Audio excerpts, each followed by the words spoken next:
Who is more mature, Barack Hussein Obama or General McChrystal? Are you kidding me? He's not mature enough for the job? A fourth-generation military officer, a man who's actually been in combat on night missions as a general, as opposed to this joke they just put in, betray us. Betray us they put in. Another one, another desk jockey.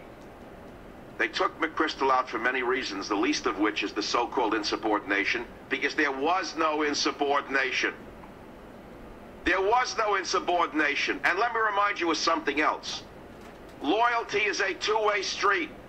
And Obama is the least person on earth to talk about loyalty to the military. And let me tell you something else. Insubordination is a very precise statement. It does not involve expressing disappointment in your superiors. And yet, that's the only thing McChrystal did when speaking with a drug addict from Rolling Stone magazine. But when this is recorded in history, I want you to remember something. I want you to see an out-of-control, immature, inexperienced chief executive who has based military policy in the midst of a war on a magazine article that appeared in a magazine that specializes in promoting drugs and weird sex. This is your president, surrounded by vermin from Harvard and Yale. Vermin from Harvard and Yale who are offended that a general did not like some of the people in the chain of command, and he called them wimps. He called them wimps, by the way, during a time of blowing off steam in Paris, when he trusted this rat-bum, degenerate drug addict from Rolling Stone and took him into... I don't know how this happened with the Rolling Stone drug addict. I really don't know this. Why would General Petraeus confide in a druggie from Rolling Stone magazine is the real question. Well, the answer is because he's a real man. He's a straight-up guy.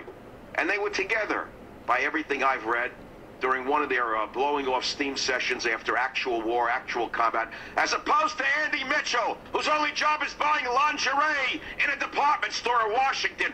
Andy, you're a disgrace. You and your husband, if I were president, I'd have you indicted. Andrea Mitchell, do you know who she is?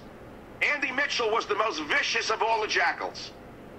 Andy Mitchell, whose husband was the FCC chairman, the chairman of the money supply. Remember him? The man who bankrupted America, those two corrupt bastards? That's my opinion. Both of them should be indicted. The government media complex, Andy Mitchell and her ex-husband. You have respect for those people? I have no respect for those people. I have respect for General McChrystal. This is the media who believes in freedom of speech. This is the liberal media who respects outspoken people. This is a media that depends upon freedom of speech, and they're quick to jump on a man who said a mild thing about Joe Biden. Joe Biden, the biggest doofus in the history of the vice presidency. Joe Biden, a real tremendous hero to America. Joe Biden, thin-skinned president, fires general, will not tolerate any criticism. He'll be remembered as President Thin-Skin for the rest of recorded history. And don't forget that it was the vermin in the media who did this to General McChrystal. Andy Mitchell and that rat coward bum puffball were the most vicious and cowardly. But there were others. Lindsey Graham, that lizard. Lindsey Graham, that lizard, called for his ouster. John McCain, that yellow-bellied two-timing bum, called for his ouster. How could McCain ever run for office again? He called for amnesty and now says he didn't. He put a knife in the back of General McChrystal because he was jealous of him. Because he knows a better man when he saw one.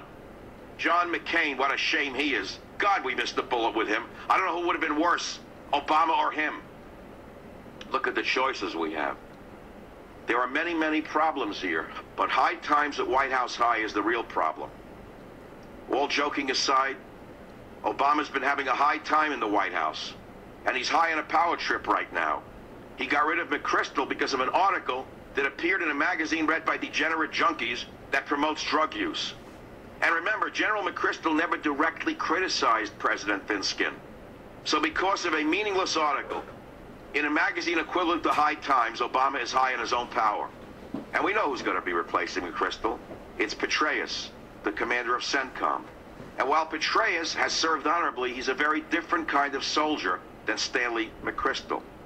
McChrystal served on the ground in special ops during Operation Desert Storm. He went on night missions with his men. Petraeus saw combat for the first time when he commanded the 101st Airborne Division during the invasion of Baghdad in '03. We do not know if he actually took part in the battle. McChrystal, don't forget, successfully tracked down and killed al-Zarqawi, the leader of al-Qaeda in Iraq, while Petraeus successfully got a PhD in international relations from the Woodrow Wilson School of Public and International Affairs at Princeton University. McChrystal runs 7 to 8 miles a day, eats 1 meal a day, and sleeps for only 4 hours a night, devoting the rest of his time to America. Petraeus, if you remember, fainted last week while being questioned by the Senate Armed Services Committee. He fainted. So you can see the man Obama fired and the man Obama hired are two very different soldiers. One is a fighter and the other is a fainter. So why would the White House want to change commanders in the middle of a war based on a few nothing comments made to a junkie journalist in a nothing throwaway magazine read by drug addicts? Well, here's another interesting difference between McChrystal and Petraeus. You ready for this one? Because you haven't read it yet. We looked it up. McChrystal has never publicly expressed any opinion on don't ask, don't tell, though we know that most real commanders are opposed to repealing this policy because it would destroy unit cohesion. But Petraeus, on the other hand, is on record saying that it's time to look at repealing don't ask, don't tell. And strangely, McChrystal's firing comes right at a time when Obama is trying to push forward this insane policy change. So there may be more to all of this than just a few mild remarks about Joe Bite Me. Savage.